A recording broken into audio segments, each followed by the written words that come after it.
a lot of the readers actually cried at the end of the story because of, well, not to say it obviously, something that happens that I thought I was going to have a hard time doing.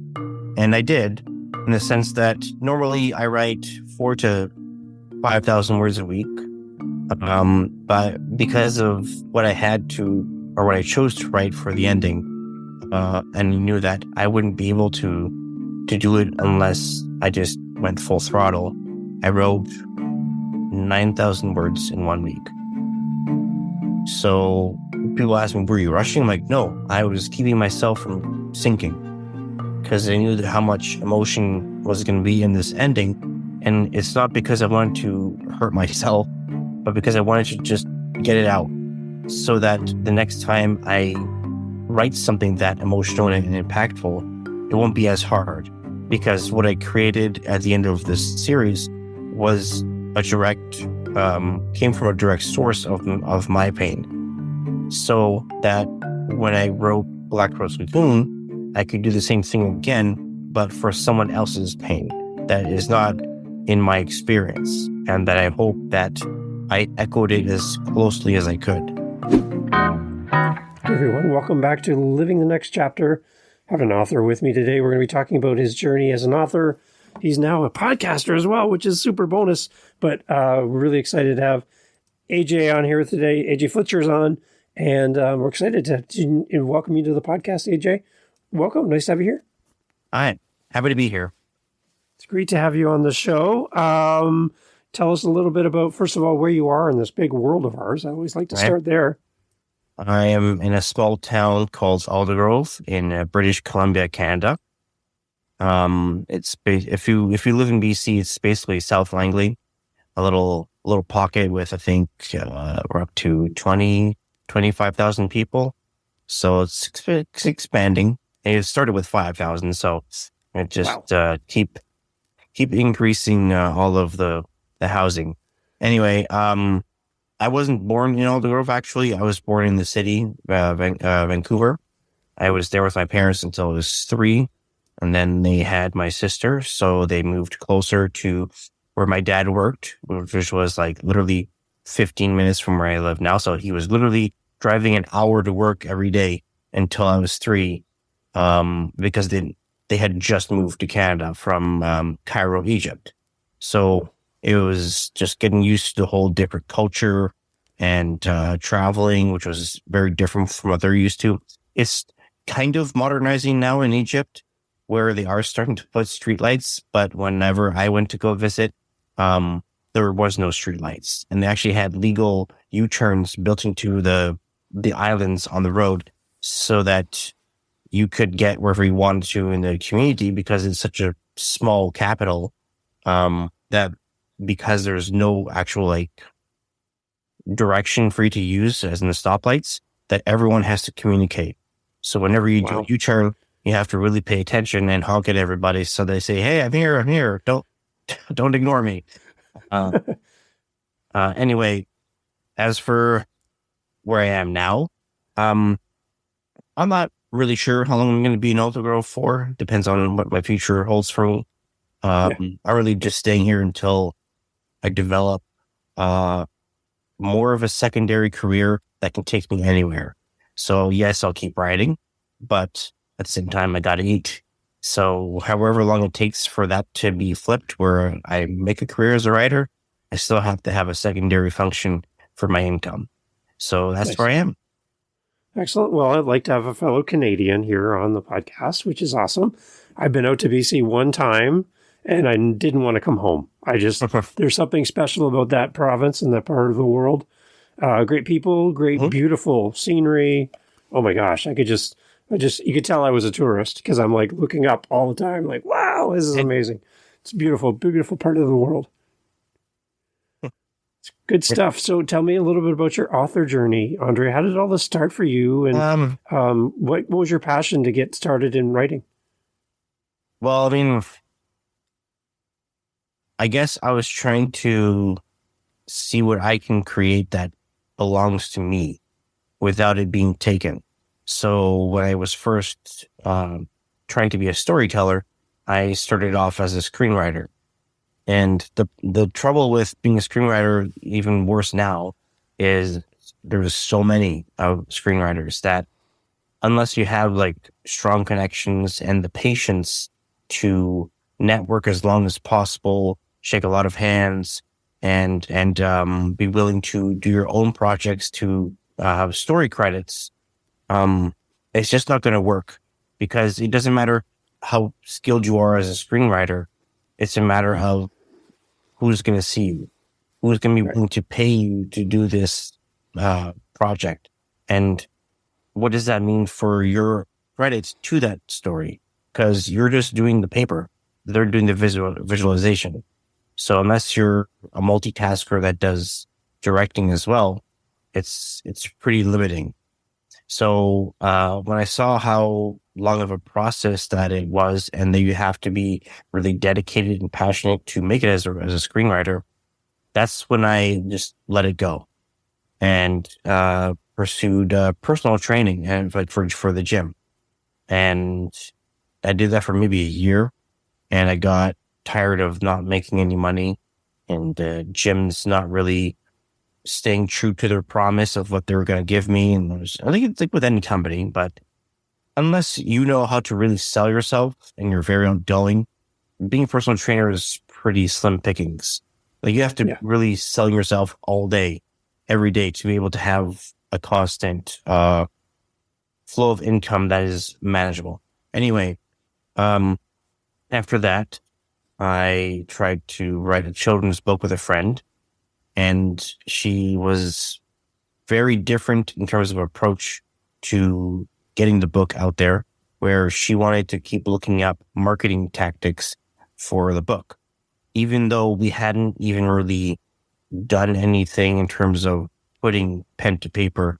Like, yes, she would do these individual like character sheets on Instagram to get the buzz going, but that didn't make sense to me because that's not the story. Like we were developing the story, but we hadn't actually started on it. So when I saw that how backwards she was and how I wanted to finish the artwork first and then, do word of mouth beta test kind of thing, I was like, you know what? I don't really know what I'm talking about. So I'm going to go back to school and get my bachelor's in creative writing.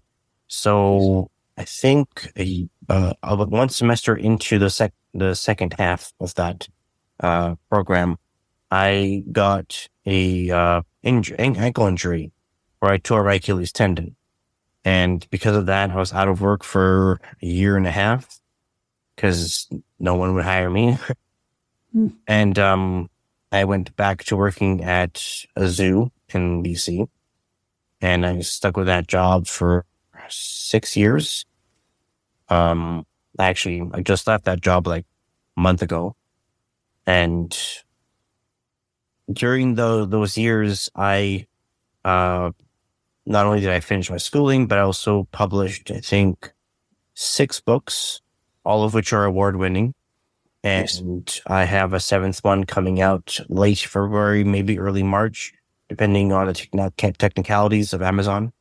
That one's going to be probably the most meaningful one to me. It's called Black Rose Cocoon.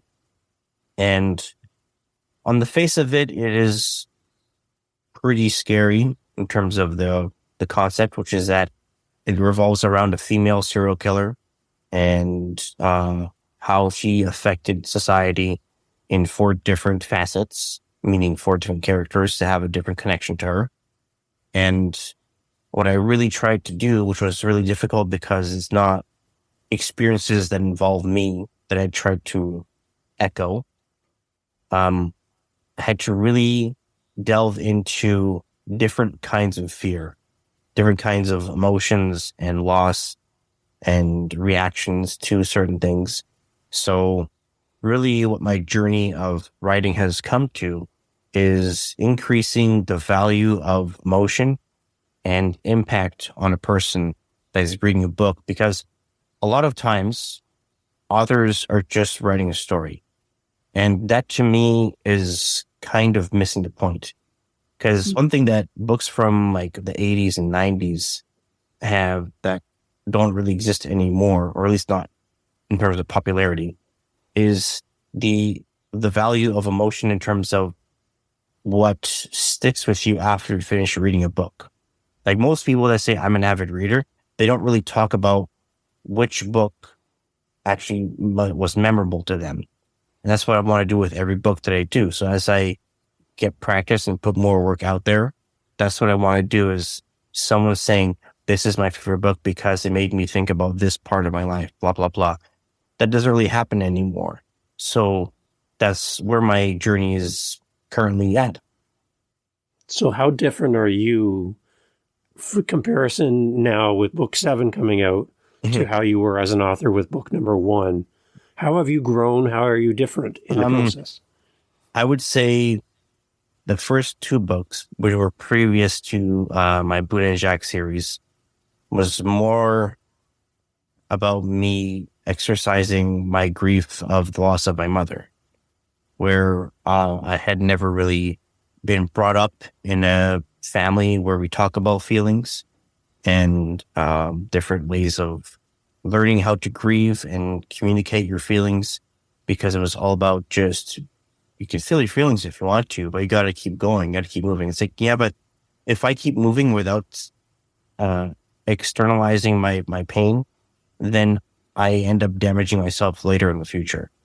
So rather than create what's called self-traps, where you create these, these vices that you lean on because no one taught you how to express your pain in the moment and then be able to release that energy and continue on with life afterwards. That's really the difference between when I first started and now, where it became less about my pain and my selfish way of trying to externalize my pain into the characters, to allowing the characters to be their own person and not let it be a reflection of who I am, but their own identity. How are the 6 books previously written by you? Are they connected to each other? Are they standalones? So there's a video. So this is the first book of the series, Boone and Jack. Yeah. I would say the difference between these books and what's coming out in February is that Boone and Jack was basically my big practice round of different genres and learning to look at both who I am as a person and other people, and then taking the best parts of those personalities and lives and making something unique to those characters. Now, to be honest, there was a lot of me in terms of my life in these characters, which is why, as hard as the last book was to write, I was happy to be done with it. Not because I didn't want to do it again or revisit some characters, but because I was ready to separate myself just enough that I'm still connected to the characters, but that I'm allowing them to breathe on their own. So. Nice. So as you go through the journey of writing, I'm sure there's people who inspire you as an author. Who would you say would be an author you would love to sit down and have a conversation with? They inspire you to do what you do. It's a good question, because it was always authors that I wanted to talk to, but there's 2 different mediums of that 2 authors work in that I would like to talk to, which is Guillermo del Toro, who's more of a filmmaker. He has written a couple books with other authors, and Stephen King. But I would be more interested in Guillermo del Toro because I've listened to a lot of his interviews, and he just has a similar perspective than I do, that I have. Because when I wrote Black Rose Cocoon, it wasn't just about some, obnoxious attempt at rewriting a genre. It was also a theme I was trying to really capitalize on, which is the relationship between life and death, in which, when I was watching this interview with Guillermo del Toro, he was saying his thoughts on the relationship between life and death, in which he said, if life has to begin, then it has to end. Meaning we can't see death as this scary thing, but as something beautiful, because it's what allows us to create meaning and increase the depth of the connections we have with certain people, because we don't know when that expiration date is going to come. It's Right. like, I've had people ask me, do you believe in a predetermined life? No, that's crazy. There is no such thing as a set plan for someone. The only way something can be predetermined is if your decision making was set in stone. It's not. It's all reactionary. Yeah. So, that's what this book is really about. It's not just a body count. It's also about how families react to how these victims were killed, and what are they going to do with their life when the event is over? As in, when there's nothing left but pain, how are they going to grieve and repair themselves? It's really a balance of fear and hope.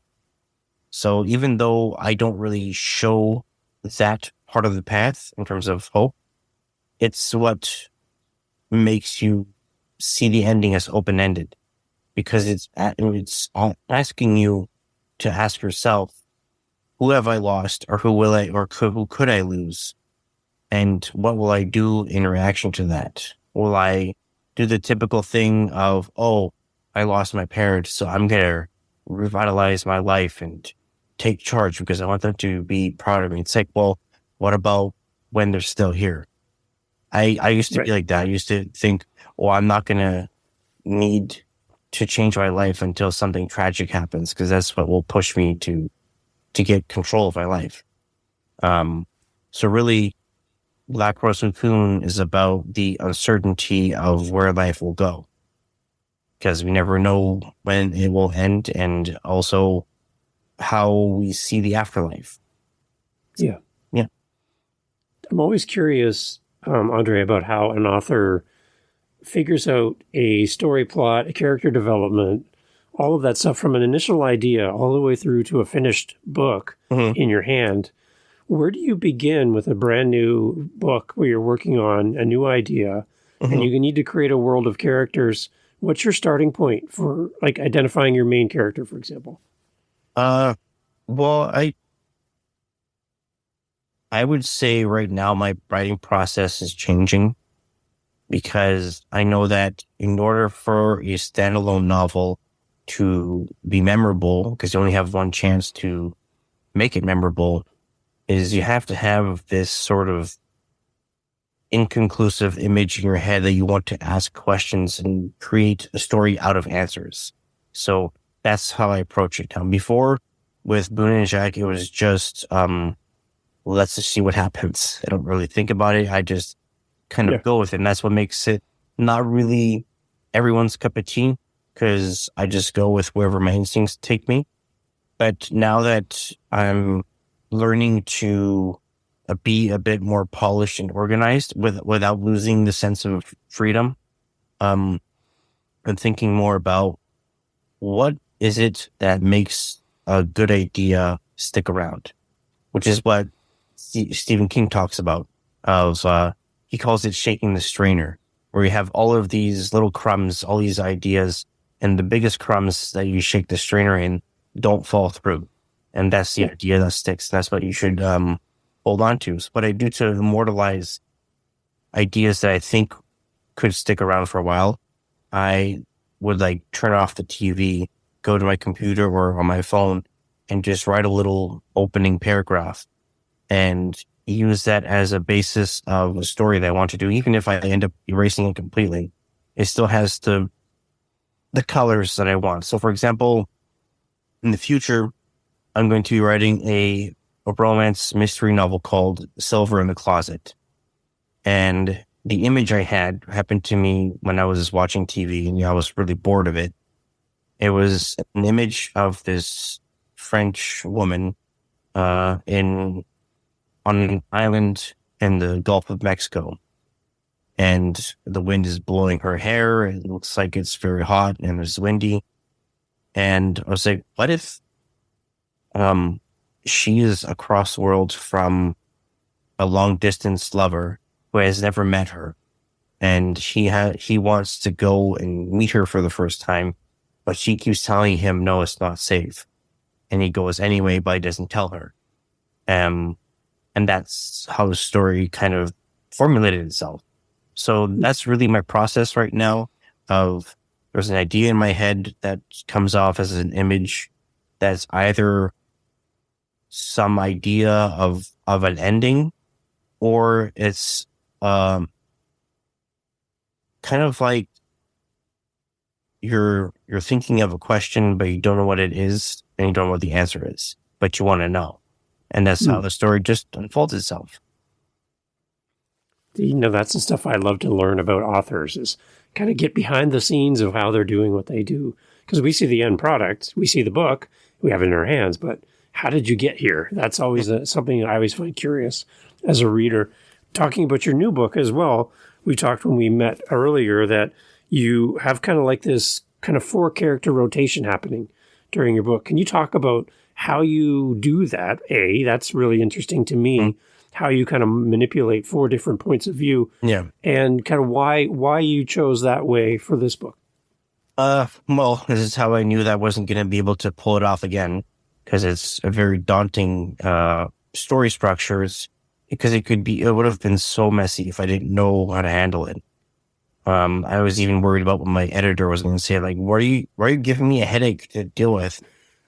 So, like, the first act, or maybe the second act, was probably the most difficult to create, but I'll go back and say why I chose a 4-character rotation. So for 4-character rotation, first off, I'll tell you the types of characters. So first character is a detective. Second one is a radio/journalist. Third is a doorman for a big hotel in the city. And the fourth it's kind of hard to explain, because at first I painted her as the victim's mother, but she's the victim's mother of a different killer. But over the story, she becomes that. Like the killer sees her as this interesting opportunity for her to see how a mother would react to losing her family. So the reason why I chose a 4-character structure is to show different effects of I guess changing an inner environment, where everyone who's used to the hustle and bustle of an active city can feel small, can feel vulnerable. So that's because that to me is powerful, that you're living in this very dense and crazy busy environment, yet there's this one person that has the ability to make you feel isolated and take you away from the comfort, ironically, of noise, and bring you to an isolated area.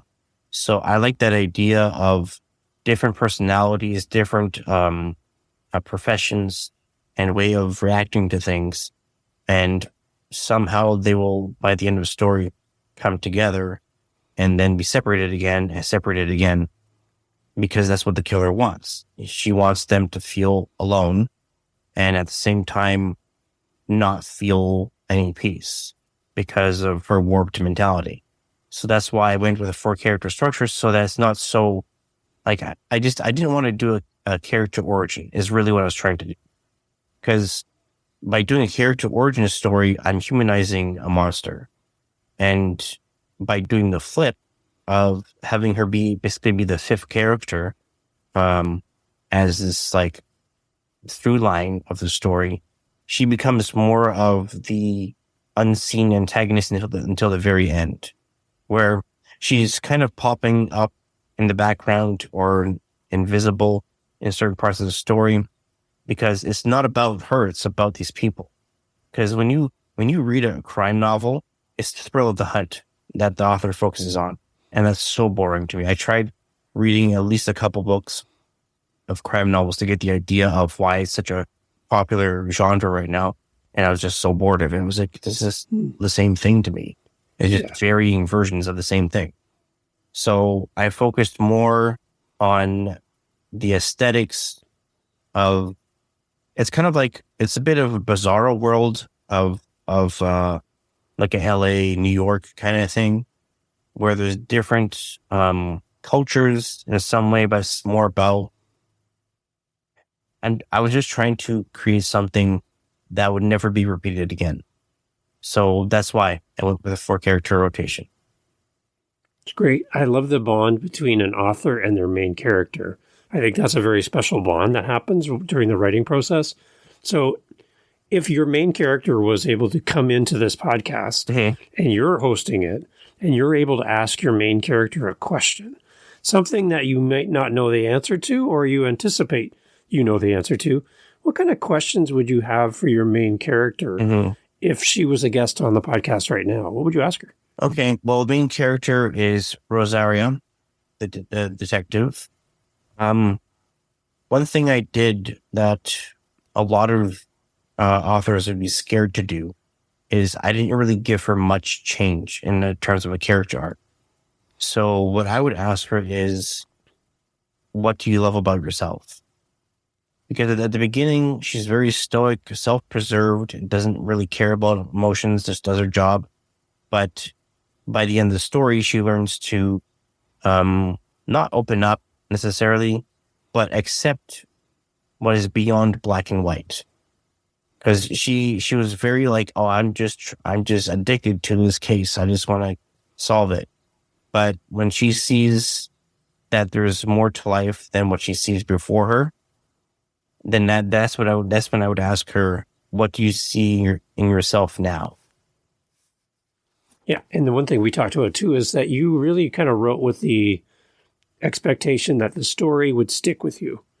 After you're done reading, it would still be there, kind of like, a sticker on your clothes. Yeah. It's stuck to you. Why is that important to you as an author to have that experience for your reader? Because that's how I felt when I was a kid. When I first read Harry Potter, that was the first series to make me want to read as much as possible. But also, I think more of it as when you leave a theater. Because when you leave a theater, you talk about the movie, even if it was just a fun action movie.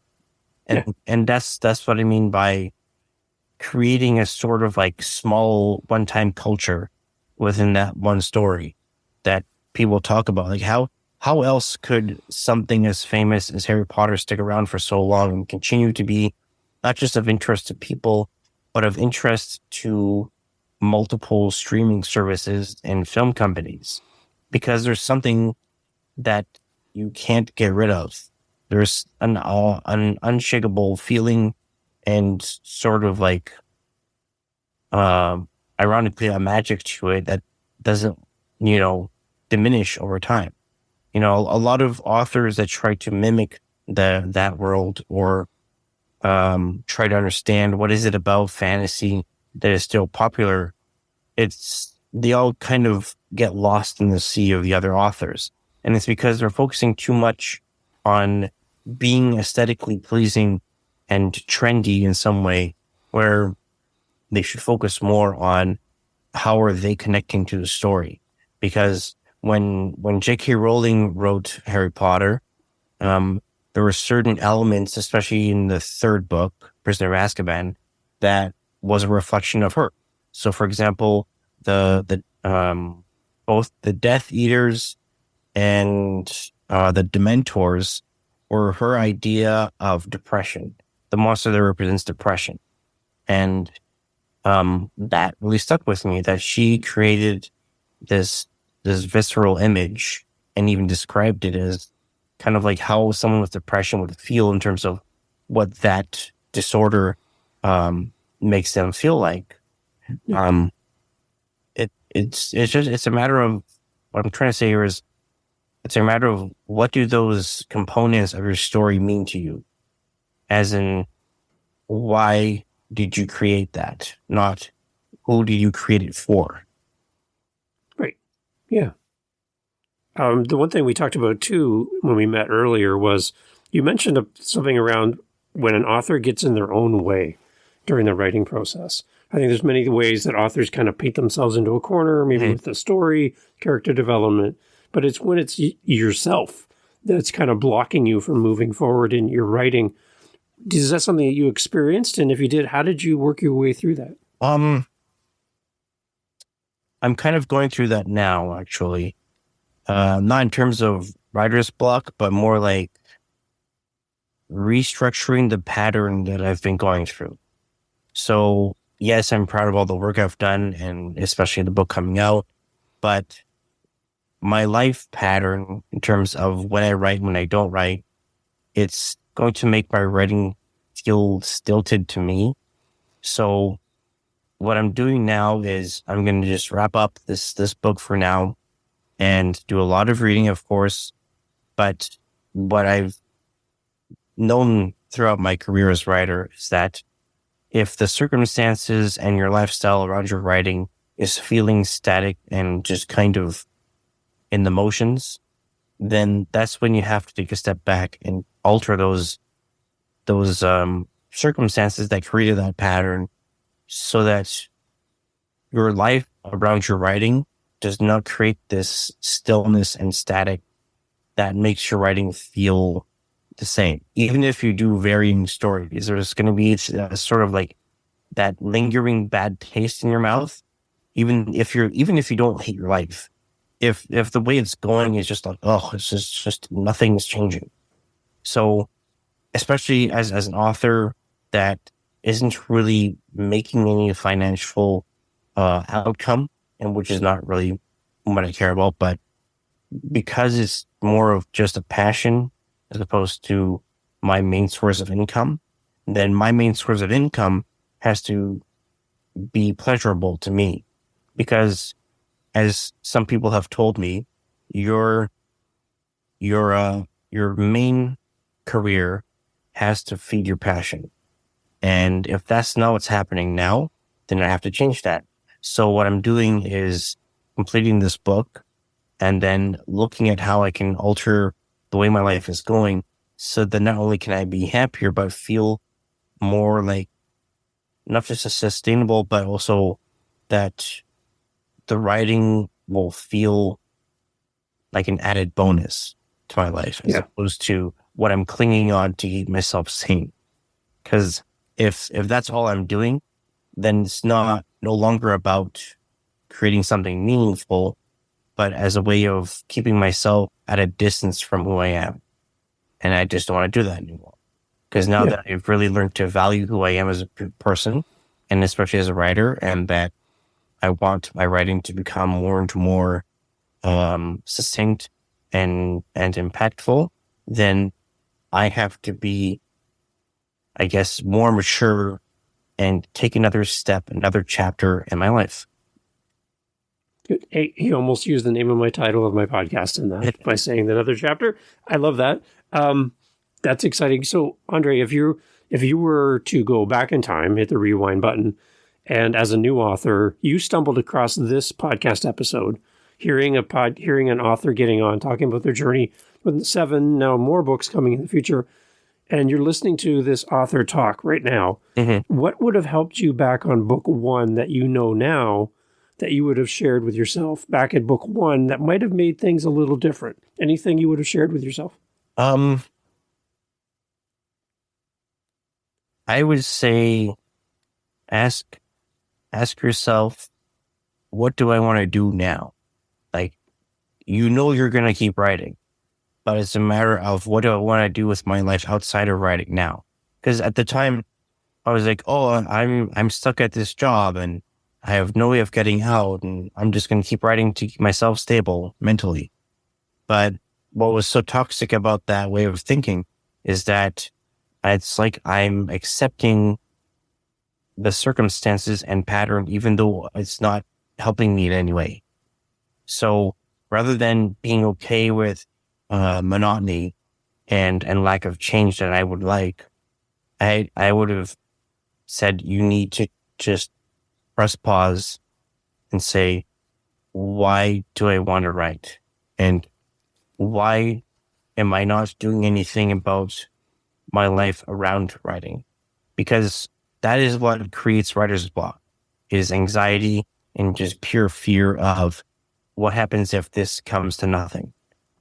So over time, I learned how to value writing as just an extension of who I am, and that whether it makes money or not doesn't matter to me. And that's why I don't really talk about money with family, because they don't see the point in creating art if it doesn't have any financial outcome. Like, why are you wasting your money on something that's only gonna sit on the shelf? It's like, because I love it. It means something to me. Right. And that pays in different ways than dollars in the bank. We want to sell books. Obviously, there's a reason to write a book. We want to sell it, but there's something special in that, I think, that people might not understand. So I'm glad you said that. And I hope that the early version of you understands that fully now, that's really where you're at. It's a great sentiment. I love that. So going forward with I was just going to say, the first episode I did of my podcast, Life as Stories with A.G. Flitcher, was the value of storytelling in comparison to AI, where a lot of new authors are terrified of AI and Chat GPT and other forms of it, basically making them invisible. And like, what's the point in me being a writer? Over time, AI will be so powerful that they can replace me. It's like, first off, AI can't replace anybody. It will be a useful tool in terms of how publishers and production companies see that as a cheaper tool for mass production. But it doesn't mean that audiences are too stupid to see the difference between an AI bot story and what a human writes, because AI only relies on internet data. Whatever it sees has a highest selling point, and whichever author has the most palatable style of writing, it's only mimicking that, only mimicking what a human can do. And a mimic is very easy to see compared to what a true human can write. It's kind of redundant for me to say this, but I feel like it has to be said. Just because a machine is being fed information by a human doesn't mean it knows what a human feels. That's why the strike with writers and actors went on for so long, because they know that they'll never be replaced if they continue to value themselves and to obligate big wig, how do they call it? The big wigs need to understand, just because you want to save your 1% of money doesn't mean you're going to get your way. So I just wanted to add that.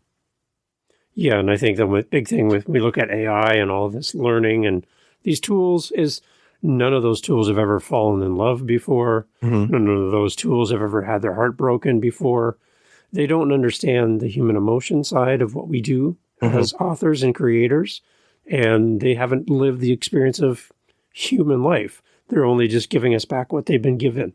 So there's always a place for someone's voice in our humanity that can't be replaced, I don't think, even into the future, to be honest. I think that we as humans have such a great ability to process in the moment and learn.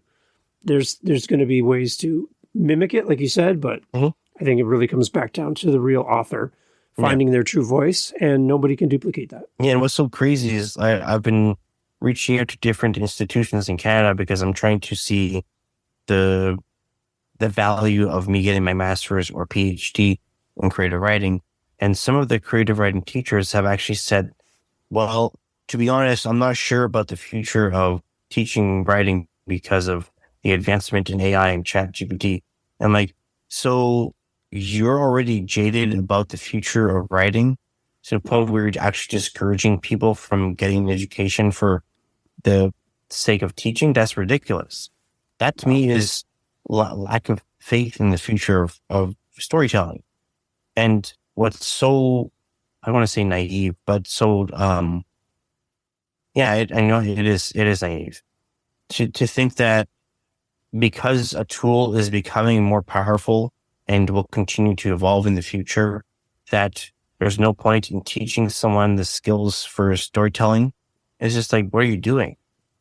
Oh, it's frustrating because that means that they only see writing as this source of income, this money making opportunity, and that the only way to create that is through grants and stuff. It's like, no, grants is for if the government is interested in what you have to create. I'm not writing for the sake of the government's interest. I'm just writing for the sake of human interest.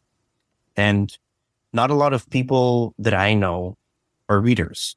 And that's because a lot of people focus on reality, on what's black and white, what's true in terms of matter of fact. But if you're a true believer and lover of stories, it's because you understand that there's passion in that. There's passion and really maximizing the value of life. And not a lot of people think about that. They just think, oh, I have bills to pay. I need to eat. And it's like, great, but what about, like Robin Williams, who said in Dead Poet Society, that there's noble, professions out there, but what we stay for is the romance and poetry and love and all this stuff. But that mentality has somehow dissipated. And I'm not terrified of that, though, because I know that I still believe in that and that others as well. That's why when you go on Facebook and even Instagram, there's so many groups out there of communities that read books and write books. So it's still there. It's just not popular. Yeah. Yeah. And then, but having people like you on, hearing your story as an author, again, kind of grounds us as readers and as fellow authors that there is hope for the medium. There's a future for authors like what you're doing. I think it's great that we can kind of get that sense from you that there is hope in the future for this. I love it. Yeah. When I published, I'll show you here, final book of Blue and Jack, which is called Sahon. A lot of the readers actually cried at the end of the story because of, well, I'm not to say it, obviously, something that happens that I thought I was going to have a hard time doing. And I did, in the sense that normally I write 4,000 to 5,000 words a week. But because of what I had to, or what I chose to write for the ending, and knew that I wouldn't be able to do it unless I just went full throttle, I wrote 9,000 words in 1 week. Wow. So people ask me, were you rushing? I'm like, no, I was keeping myself from sinking because I knew that how much emotion was going to be in this ending. And it's not because I wanted to hurt myself, but because I wanted to just get it out so that the next time I write something that emotional and impactful, it won't be as hard, because what I created at the end of this series was came from a direct source of my pain. So that when I wrote Black Rose Cocoon, I could do the same thing again, but for someone else's pain that is not in my experience, and that I hope that I echoed it as closely as I could. Yeah. Andre, I love how fascinating it is to talk to you and learn from you. You definitely are an author that cares and puts your whole heart into what you do. And it shows just listening to you here on the podcast. So again, congratulations on your podcast. And we'll have a link to that in the show notes for people to come and check out your new show. That's awesome. But as far as connecting with you, Andre, after this episode together, where do we go? Where are your books available? How do we reach out to you if we want to have you on our podcast, or we want to talk to you more in the future? Where do we go? Okay. You can get all my books on Amazon at author name A.G. Flitcher. Right now there is Boone and Jack, the whole series, which is 5 books long, and Blackfish Cocoon, which will be out late February, March. Everything is Kindle and paperback. People keep asking me if I'm going to do audiobooks. Honestly, I don't want to do audiobooks until there's a big demand for it, because that takes a lot of time and money. Even if I wanted to do like all share royalties with the voice actor. So if you guys want audiobooks, you got to ask me, because otherwise I'm not going to invest in it. Because it is something that I've been wanting to do, but no one has really asked for it. And it's such a new thing to me that I'm just like, not until someone asks me. But for social media, same handle for everything, H.E. Flitcher, which is Facebook, Twitter, TikTok, Instagram, YouTube, and now Life and Stories with H.E. Flitcher at Spotify. I think that pretty much covers it.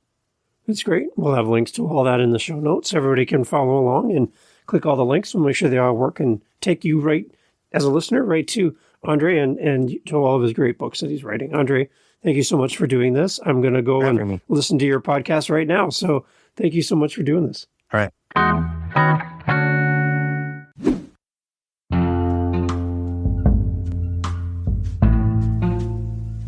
Hey, well, thank you for listening. It's a new year, and we're excited to be releasing even more great episodes of Living the Next Chapter. And we want you to come along for the journey. Thank you for being here. If you know of an author that you would love to have featured on the podcast, an author that you enjoy, an author that brings you that excitement, that you would just love to hear them interviewed on this podcast, I would love to hear your suggestion for a future guest. And what would be a question or two that you would want us to ask them on your behalf? Go to livinginthenextchapter.com. There's a little speak pipe icon there. You can leave me a voice message. Tell me who should be on the show and give me some question ideas. And I'll use your request and reach out to that author and invite them on and give you full credit for the idea. livinginthenextchapter.com. Would love to hear your suggestion, and thank you for listening. Catch you on the next episode.